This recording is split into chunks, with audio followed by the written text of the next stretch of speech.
Olha que coisa mais linda, mais cheia de graça.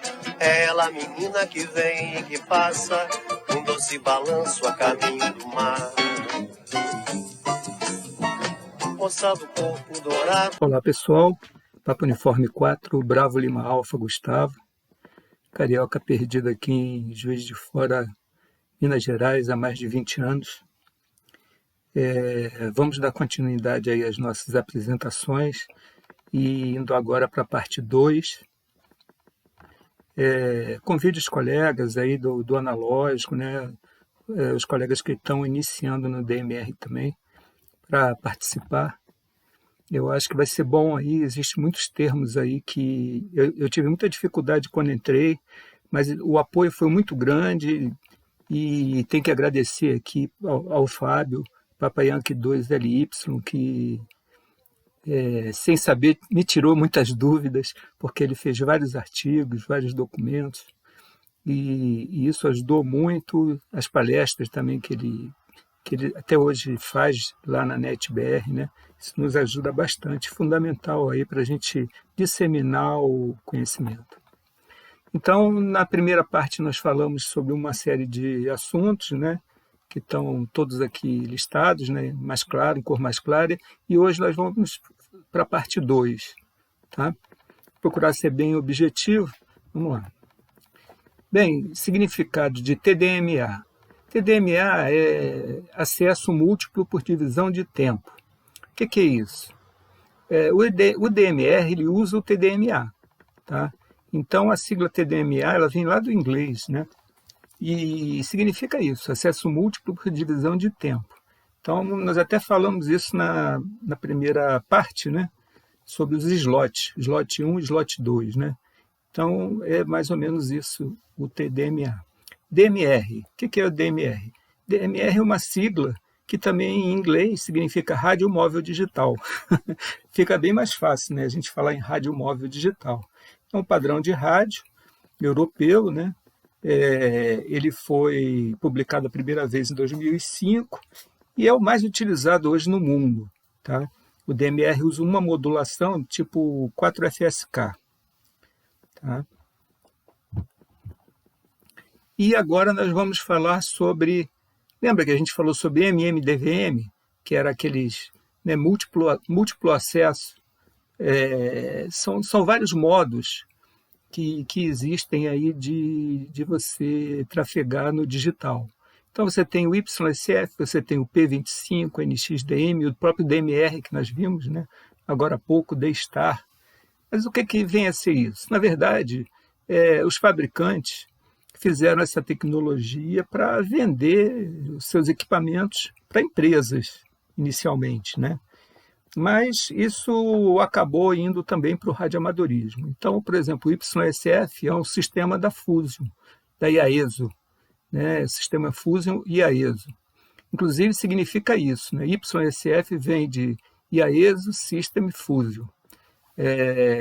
São rádios com capacidade digital usando uma modulação do tipo C4FM. E começou a efetivamente funcionar em 2013. P25. P25 ele foi desenvolvido nos Estados Unidos e começou a ser desenvolvido em 89. Tá? Pelo pessoal da segurança pública, bombeiro, polícia. Tá? E usa a tecnologia TDMA igual o DMR. E já tem assim, uma aplicação mais restrita, mas é utilizado nos Estados Unidos ainda. NXDN é acesso múltiplo por divisão de frequência. Tá? É um outro tipo aí chama FDMA. Não vou entrar nesse detalhe, mas o fabricante é a Icon. É a Icon e a Kenwood. Icon Kenwood Corporation. É um sistema digital que usa a modulação FSK, que é um tipo de modulação utilizada em digital. E o D-Star? O D-Star é uma tecnologia digital para radioamador. Tá? Ela foi desenvolvida especificamente para radioamador, pelos japoneses, pelos radioamadores japoneses, em 1990. Ele funciona até hoje, mas os rádios são um pouco mais caros, tá? Ele começou a operar em 1990. Bem, como eu falei, né, tem essas tecnologias todas, mas como é que isso funciona lá no DMR, né? Porque são tecnologias independentes, né? São redes independentes. Na verdade, existe um conjunto de equipamentos que permite a Brandmaster, que vocês veem à direita, se comunicar, por exemplo, com a D-Star, que está lá na esquerda. Tá? Então, dentro de equipamentos, dentro de sistemas chamados data center, são unidades, né? Data center, a gente vai ver no final da apresentação, eu mostro uma da IBM, você consegue colocar esses servidores em operação e fazer toda essa magia, permitir uma rede conversar com outra rede. Tá? Essa informação está aí ó, no wiki.brandmaster.network, está o endereço embaixo aí, grifado, para quem quiser ir lá dar uma olhada. Bem, vamos falar agora sobre o modo promíscuo, Promiscuous Mode. Bem, isso parece uma coisa meio errada e tal, mas é o modo monitor. Tá? Em alguns rádios está como modo monitor. Isso permite que você ouça conversas no DMR, por exemplo, de uma repetidora. Não importa aí qual TG isso esteja rolando, se você se conectar com o seu rádio digital, uma repetidora, e colocar ele no modo promíscuo, você vai conseguir, ou modo monitor, né, você vai conseguir ouvir a conversa sem ser notado. Né? Não importa o grupo da conversa, chamado o slot, ou o código de cor que esteja sendo utilizado. A maioria dos rádios aí tem essa opção. Rádios digitais, né? E Raspberry, o que vem a ser Raspberry? Em inglês, isso significa framboesa. Pois é. Inclusive, o desenho da caixinha onde vem a placa tem um desenho de uma framboesa. É um mini computador. Tá? Isso, na verdade, é um mini computador que é muito usado nas universidades, em pequenos projetos de automação.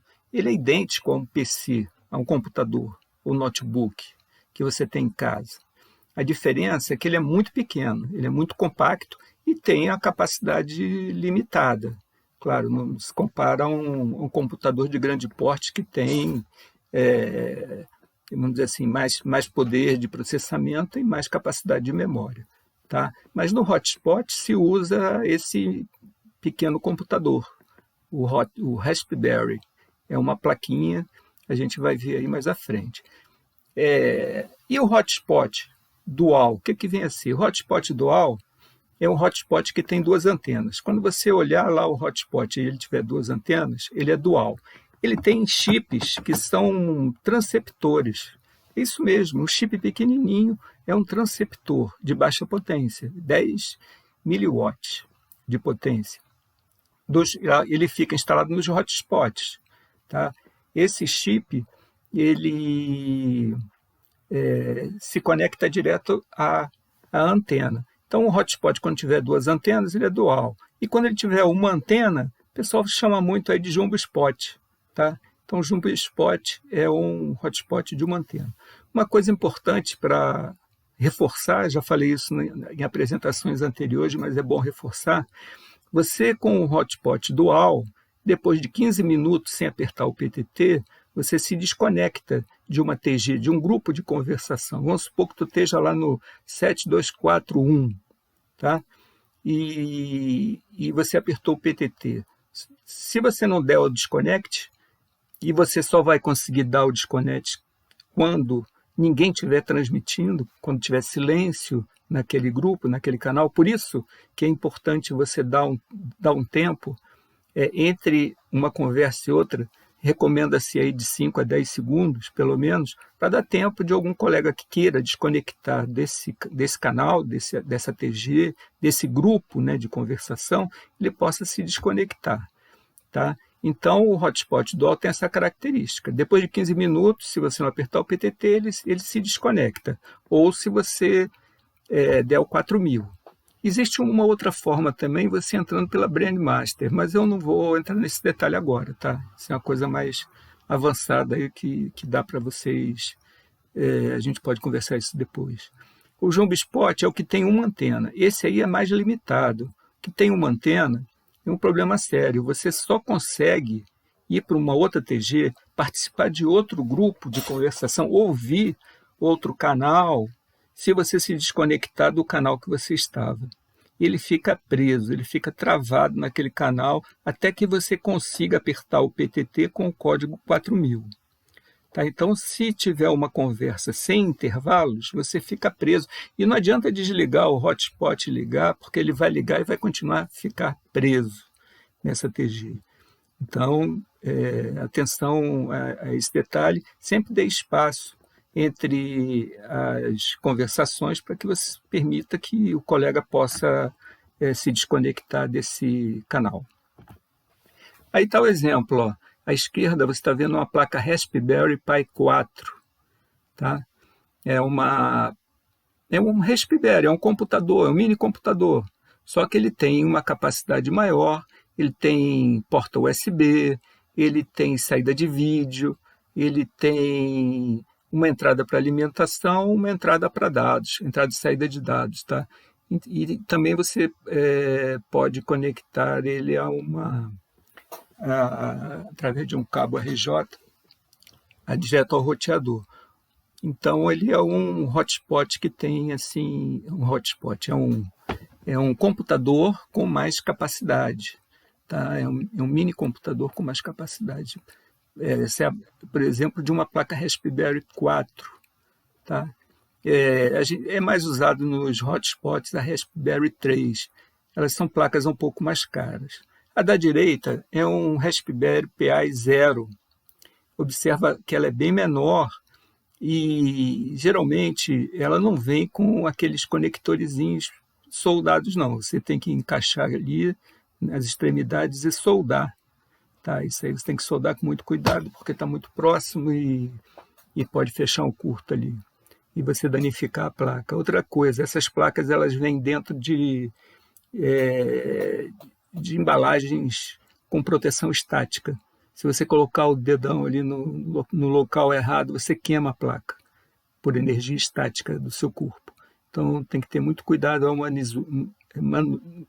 manusear essas placas, porque você pode danificar a placa aqui. Bem, aí está o exemplo. Ó. Eu botei uma do lado da outra, botei uma caneta ali embaixo para vocês verem, né? Olha a Pi 0 com o tamaninho, olha a Pi 3, bem maior, né? Então é isso. Aí está o hotspot Jumbo Spot à esquerda, ele tem só uma antena, né? Ele tem uma placa Raspberry Pi 0, aquela menorzinha, e uma placa MMDVM monocanal, um canal só. E à direita você tem o hotspot dual, que o pessoal chama de hotspot dual. É um hotspot, não é 2 slots, hein? Eu já falei essa besteira algumas vezes. É dual, significa 2 canais. Então você tem 2 transceptores, tem 2 chips ali, cada chip tendo o papel de um transceptor. São 2 antenas, uma placa Raspberry Pi 0, igualzinho do Jumbo Spot, tá? Mais uma placa MMDVM com 2 canais. Eu esqueci de falar, tem, claro, uma tela ali de 0,9 polegadas, uma telinha pequenininha onde você consegue acompanhar aí o tráfego. Bem, aí já é um hotspot com uma placa MMDVM dual, né? Com 2 antenas, são dois transceptores, e observa ali embaixo que eu estou usando aí uma Raspberry Pi 3, é uma placa maior, tem entradas USB, tem saída de vídeo, e também estou usando uma placa expansora. Essa placa expansora, ela tem uma iluminação, que é esse verde que vocês estão vendo, e tem também um ventilador que refrigera todo o conjunto. É muito interessante, essa placa expansora ela é barata, tá? Vocês, se forem montar o hotspot, eu até tenho um vídeo aí mostrando para vocês como é que monta um hotspot desse, é muito simples. E vocês podem estar adquirindo essa placa aí, eu comprei na AliExpress na China. Vou falar agora sobre cartão microSD e PA-Star. O que é o cartão microSD? É um cartão de memória de 16 GB. Ele é usado aonde? Na placa Raspberry do hotspot. Tá? Para quê? Para você poder colocar o programa que faz tudo acontecer, que é o programa PA-Star. Tá?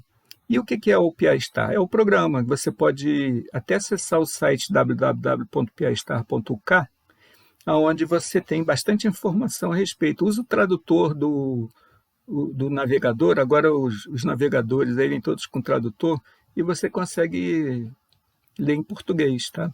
Então, PA-Star é um software que foi construído pela Raspberry Pi, tá? Com o objetivo de servir aí o serviço de rádio amador, MMDVM, de uma forma que seja simples e fácil para qualquer pessoa fazer a instalação, mesmo quem não tem conhecimento em eletrônica ou informática, consegue fazer essa instalação. Tá? E da mesma forma, ele é configurável, porque toda a programação é aberta, para que quem seja uma pessoa experiente em programação e que tenha interesse em colaborar aí com esse grupo, né, possa também estar fazendo experimentos aí no software. Tá? Então, esse é o PA-Star. Então, o PA-Star ele fica instalado dentro do microSD, dentro do cartão de memória microSD. E eu tenho um vídeo aí mostrando como é que você faz isso.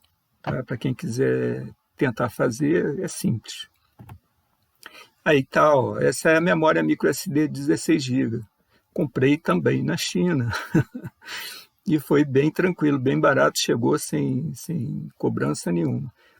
Ele é inserido na placa Raspberry, tá, 0 ou 3, mesma coisa, só que dentro dele você tem que antes instalar, através do computador, notebook, o programa PA-Star.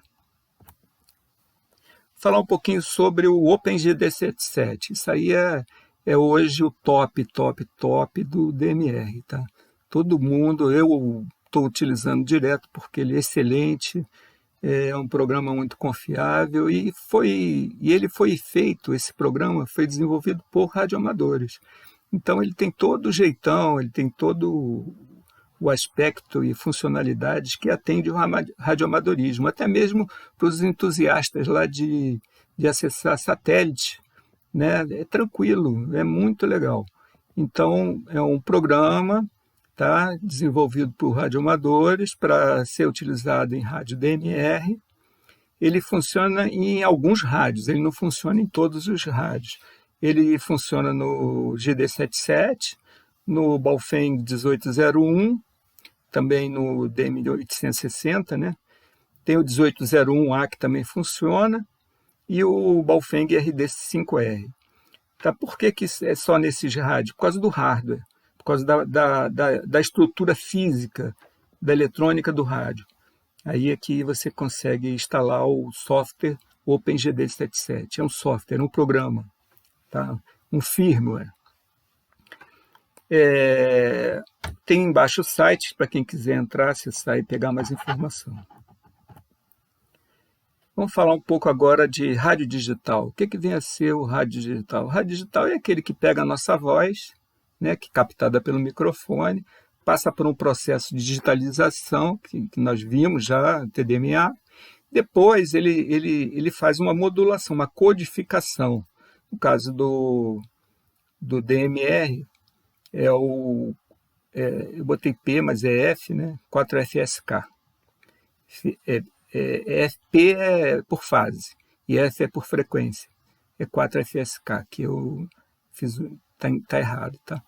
Então, ele é transmitido a partir daí ele vai para amplificadores de RF convencionais, usados no analógico, e na recepção ele faz o processo inverso, né?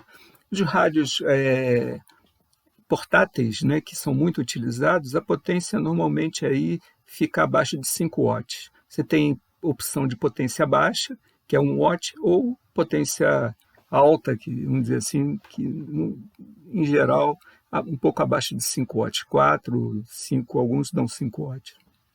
Baofeng. Baofeng é um fabricante de rádio analógico e digital chinês, que era tido como muito ruim. Mas, na verdade, não é bem assim. Ele faz cópias, ele copia muitos modelos aí de outros fabricantes e tem feito coisa muito legal também. O Baofeng 1801 é um exemplo, né? Que é um rádio muito bom, confiável, que a gente está utilizando aí no OpenGD 77. Servidores. O que são os servidores? Servidores são computadores especiais, que ficam instalados dentro de data centers. O que é um data center? Data center é uma estrutura física onde você tem ar-condicionado com equipe permanente, você tem energia com equipe permanente e também geradores, ou seja, você tem uma segurança, uma equipe de segurança para evitar que qualquer pessoa entre e possa roubar informação. Então, data centers, por exemplo, a Petrobras tem 2 data centers no Rio. Tá? Um fica na Zona Norte e o outro fica na Zona Oeste. Tá? E isso tudo para garantir que os dados não sejam perdidos. Então, os dados são duplicados e enviados para 2 data centers diferentes, em locais físicos diferentes, tá? Com toda essa redundância para garantir aí que você não perca nenhuma informação referente aos campos de petróleo e tudo mais, né? Então, os servidores são equipamentos que têm objetivos específicos. Tá? Então, você tem lá roteadores, você tem bridges, você tem... Cada data center tem um conjunto de servidores com aplicações específicas. Tá? Não vou entrar muito em detalhes. Aí eu tirei uma foto agora do Baofeng DMX, que eu adquiri recentemente para fazer algumas experiências. Esse é o rádio digital, tá? DMX, Baofeng. Aí está um data center, observa aqui da IBM, né? Observa que cada prateleira dessa aí, meia prateleira dessa é um servidor. Tá? E você tem uma série de servidores, tem equipe de manutenção residente, você tem ar-condicionado, equipe de manutenção e redundância, você tem sistemas de energia redundantes e tem servidores redundantes também. Tá? Eu sempre gosto de voltar a essa figura, nós vimos essa figura na apresentação anterior, o Fábio até deu uma incrementada, ele mostrou quantidade de repetidoras que tem no mundo, uma quantidade enorme, né? Eu até devia ter colocado aqui nessa apresentação para complementar, acabei esquecendo, mas é importante a gente sempre lembrar disso, né? Porque hoje nós falamos sobre servidor, nós falamos aí sobre data center, falamos sobre hotspot dual, está ele aqui, ó, à esquerda, o hotspot dual, né? Por acaso é o mesmo, né, que eu tive da foto, e é assim que funciona, tá? A nossa voz sai pelo rádio, digitalizada, vai até o hotspot se conecta à sua rede Wi-Fi, sua rede Wi-Fi está na internet. O Brandmaster, que é uma rede com redundância e fica instalada em servidores 47 países, está todo interligado com redundância, eu esqueci de colocar na figura também, mas se um caminho desse aí romper, se uma fibra ótica romper, você tem como chegar naquele servidor por outro caminho. Tá? Então, essa aí é a nossa rede mundial, Brandmaster, rede mundial de radioamadorismo. A internet é só um meio. Tá? Essa internet pode ser substituída em breve aí por uma rede de satélites, rede de comunicação de satélite, tá? Para você acessar de qualquer local, de qualquer local do mundo, né? A rede mundial de radioamadores, que é a Brandmaster. Ok? Bem, nós concluímos a primeira parte, concluímos a segunda parte. Peço desculpas aí que eu fiz correndo hoje, teve alguns erros aí. E nós vamos em breve aí fazer aí a terceira parte para fechar aí os 45 itens referentes aí ao DMR, tá? Agradeço a participação de todos aí, até o próximo vídeo. Valeu, obrigado.